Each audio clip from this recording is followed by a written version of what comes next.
y a 25 ans, la division du monde entre capitalisme et communisme s'effondrait avec le mur de Berlin. Michel Albert, mais qui se souvient de Michel Albert, pouvait alors rédiger un livre qui a fait date, Capitalisme contre capitalisme.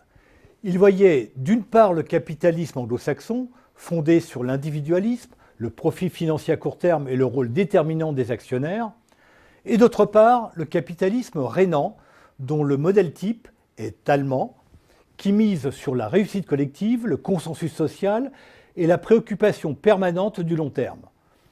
C'est donc une nouvelle vision de capitalisme contre capitalisme que nous propose en 2014 Jean-Marc Daniel.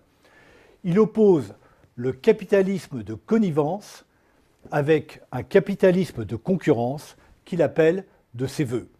Bonjour Jean-Marc Daniel. Bonjour. Est-ce que je me suis trompé dans cette présentation ? Non, je suis tout à fait d'accord avec la présentation qui a été faite de mes thèses et de mon livre. Je pense effectivement que le capitalisme peut prendre des formes multiples et que la logique ultime du capitalisme, c'est quand même l'économie de marché et que nous vivons encore dans un capitalisme qui est ce que j'appelle un capitalisme de connivence, c'est-à-dire un capitalisme où, grâce à l'État, un certain nombre d'acteurs économiques se constituent ce que j'appelle des rentes.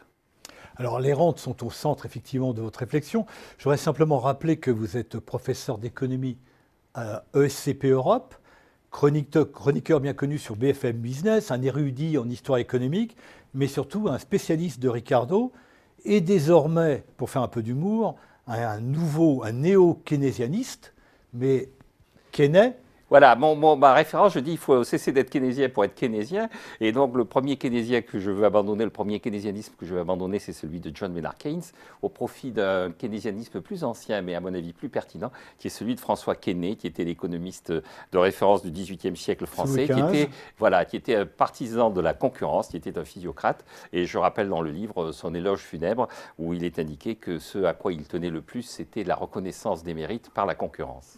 Mais alors, est-ce que finalement votre capitalisme de la concurrence, il n'est pas fondamentalement anglo-saxon, et celui que vous dénoncez, celui de la connivence, une version dévoyée du modèle rhénan que décrivait Michel Albert? Alors on pourrait résumer ça comme ça, mais je pense que d'abord dans l'histoire du capitalisme anglo-saxon, il y a eu des périodes de connivence, c'est-à-dire que le capitalisme amendé par le travaillisme britannique des années 60-70, c'était un capitalisme de connivence, et le capitalisme rhénan, le capitalisme allemand, est un des promoteurs et un des grands défenseurs de la concurrence. C'est-à-dire l'Allemagne a toujours défendu à Bruxelles la politique de concurrence, toujours soutenu la Commission quand elle mettait en avant les éléments de la politique de concurrence. Donc je pense que le vrai clivage est moins géographique et moins idéologique en fait par les références qu'il peut y avoir à l'ordolibéralisme allemand ou à des traditions anglo-saxonnes, que véritablement un capitalisme qui fait confiance au marché, qui croit que l'homme va s'exprimer par le marché, et un capitalisme qui se veut plus un capitalisme de protection, un capitalisme de préservation de la situation acquise. Alors vous êtes extrêmement véhément contre ce capitalisme de connivence. Je vais vous citer, page 13. Le capitalisme de connivence est synonyme de népotisme, d'oligopole, assez souvent pompeusement qualifié de champions nationaux, vous dénoncez les champions nationaux, de prédation du travail des uns par les rentes des autres, notamment sous la forme d'impôts confiscatoires. Diantre.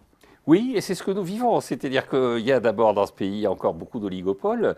On voit les réactions absolument invraisemblables qu'il y a eu aux quelques propos tenus par Emmanuel Macron après ce qu'avait dit Arnaud Montebourg sur la déréglementation de certaines professions et par exemple sur l'idée de mettre des autobus sur les autoroutes pour concurrencer la SNCF. Immédiatement, ce sont les syndicats de la SNCF qui ont dénoncé cette idée parce qu'ils voient bien que ça va remettre en cause leur rente, c'est-à-dire leur capacité à récupérer sur le dos de l'usager une partie de leurs revenus de façon indue. Et le défenseur de ces rentes, le grand défenseur de ces rentes, c'est l'État. L'État, c'est l'ennemi. L'État, c'est l'ennemi du capitalisme de concurrence. Oui, c'est l'ennemi pour deux raisons. D'abord parce que c'est lui qui fournit les rentes. C'est-à-dire que Ricardo expliquait déjà que par le protectionnisme, il assurait la rente du propriétaire foncier. C'est lui qui donne un statut à ses fonctionnaires. C'est lui qui va empêcher un certain nombre de gens d'exercer des professions, dans l'exemple que je viens de donner. C'est lui qui va donner par des règles la possibilité à certains de se constituer des revenus qui ne correspondent pas à l'effort fourni ni au travail fourni. Mais d'un autre côté, il n'y a pas que lui, c'est-à-dire qu'il est le protecteur de tout un tas de gens qui cherchent par ailleurs à conforter leur rente. Donc il est le complice, le protecteur, l'organisateur de ce monde rentier. Et dans ce monde-là, il ne faut pas se tromper, il y a aussi du patronat, c'est-à-dire je parle du patronat Mimrel, et pour moi l'exemple du patronat protectionniste rentier, c'est le patronat qui réclame en permanence la dévaluation et qui appelle en ce moment à une baisse de l'euro. Oui, et patronat qui peut appeler aussi aux politiques de compétitivité, sur lequel vous êtes aussi véhément. Vous dites d'ailleurs, il faut passer des politiques de compétitivité à des stratégies de productivité. Oui, je pense que l'idée de la compétitivité, l'idée d'abaisser les salaires est une idée qui repose sur deux erreurs. La première, l'idée, c'est que les salaires sont trop élevés. Donc il faut regarder au cas par cas, mais on voit bien que toute une partie de notre jeunesse va à Londres ou dans les pays anglo-saxons chercher des salaires plus élevés. C'est-à-dire qu'on ne rémunère pas assez les talents. Donc l'idée que les salaires sont trop élevés est une idée fausse. Et la deuxième chose, c'est que derrière la politique de compétitivité, l'abaissement des salaires, il y a la préservation des emplois tels qu'ils sont aujourd'hui. Or, l'enjeu, ce n'est pas les emplois d'hier ou les emplois d'aujourd'hui, c'est de faire émerger les emplois de demain. Et ça suppose de l'investissement, de la productivité, et cette épée dans les reins du patronat que constitue la concurrence. La concurrence qui pousse à l'innovation. Alors la concurrence, ça pousse non seulement à l'innovation, mais ça pousse aussi à l'esprit entrepreneurial. Ce que j'explique aussi, c'est que l'innovation n'a de sens que si elle se développe avec quelqu'un qui a envie derrière d'en faire quelque chose de porteur de richesse, et c'est l'esprit entrepreneurial. Cet esprit entrepreneurial, justement, ça m'a frappé dans votre livre, et puis vous êtes vous-même professeur SCP Europe, donc vous voyez des jeunes diplômés. Est-ce que vous n'avez pas l'impression que l'état d'esprit est en train de changer en France? Justement, dans ces grandes écoles de commerce dans lesquelles vous enseignez, il y a 5 ans, on faisait de la finance. Aujourd'hui, on fait de l'entrepreneuriat. Qu'en pensez-vous? Alors je pense que c'est une assez bonne évolution. Surtout, ce qui me rassure, c'est qu'il y a 20 ans, 30 ans, des anciens élèves d'HEC comme François Hollande faisaient l'ENA. Or maintenant, parmi mes élèves, plus personne n'a envie de faire l'ENA. Et donc ça, c'est une chose qui est très positive. C'est-à-dire cette idée qu'on va se réaliser, on va exprimer son talent au travers de la création d'une entreprise et de la création de richesse, ça c'est une évolution qui est très positive. Je dis aussi dans le livre que François Hollande devrait oublier qu'il a fait la promotion Voltaire de l'ENA et se souvenir de l'article Commerce dans les lettres anglaises de Voltaire, où il dit que la véritable force de l'Angleterre, c'est de respecter le commerce, alors que la faiblesse de la France, c'est de respecter la noblesse. Alors, vous avez une phrase pour défendre les entrepreneurs, dans page 49, je vous ai lu très attentivement. Pour générer des profits, l'entrepreneur invente. Pour arriver au même résultat, le cost killer dénonce les charges sociales. L'entrepreneur réclame, lui, la liberté, le cost killer, la protection, quand ce n'est pas la subvention. Exactement, oui, je pense encore une fois qu'il ne faut pas se tromper sur le débat à l'heure actuelle et qu'un débat qui est artificiellement présenté comme une opposition gauche-droite et dans le monde social une opposition entre les représentants des salariés et les représentants du monde patronal. C'est le débat entre l'entrepreneur et le cost killer. Oui, pour moi le véritable enjeu c'est le débat entre l'entrepreneur et le cost killer, c'est-à-dire entre l'avenir, celui qui se projette dans l'avenir, celui qui imagine, qui innove, qui invente le futur et qui est en permanence à la recherche de nouvelles idées et de nouvelles inventions, et puis le cost killer qui veut baisser les salaires, qui veut préserver son activité avec un esprit étroit et un esprit passéiste. Alors toujours avec cette idée que la concurrence pousse à l'innovation. Pousser à l'innovation, c'est aussi orienter vers les nouvelles technologies. Et j'aurais peut-être terminé sur cet aspect, sur l'impact des nouvelles technologies sur la rente. Il ne vous a pas échappé qu'il se développe dans le monde grâce à Internet, grâce à la microélectronique, de vastes plateformes qui jouent sur les effets de réseau. Prenons un exemple concret, Google. On va prendre Google comme exemple concret. Ces effets de réseau poussent aux oligopoles, voire aux monopoles. Est-ce que ce n'est pas là qu'on trouve les nouvelles rentes? Alors c'est là qu'on va trouver les nouvelles rentes, c'est là qu'il va y avoir effectivement un véritable enjeu pour les politiques économiques. Et je pense qu'il y a 3 choses à faire pour les politiques économiques. C'est de bien comprendre que la régulation, c'est la concurrence.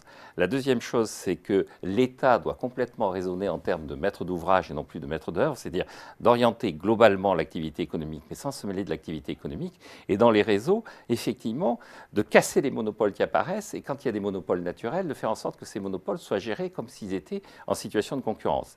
C'est-à-dire de faire des cahiers des charges sur la gestion des monopoles. Jean-Marc Daniel, sur ce point, qu'est-ce que peut faire l'État français contre Google? Alors l'État français contre Google, pas grand-chose, mais l'État américain, parce que c'est une entreprise américaine. Oui, mais l'État français, l'État français, d'ailleurs comme la Commission européenne, c'est-à-dire demander à ce qu'il y ait davantage de concurrence, et si on n'obtient pas ça, éventuellement nationaliser, entre guillemets, Google pour le réallouer à de nouveaux entrepreneurs et à de nouveaux gestionnaires de Google. L'État américain, lui, il doit retrouver Roosevelt, non pas Franklin Delano, mais Théodore, c'est-à-dire casser ce monopole et mettre clairement une nouvelle règle du jeu pour briser la... Il ne le fait pas. Il ne le fait pas, mais il commence à y avoir...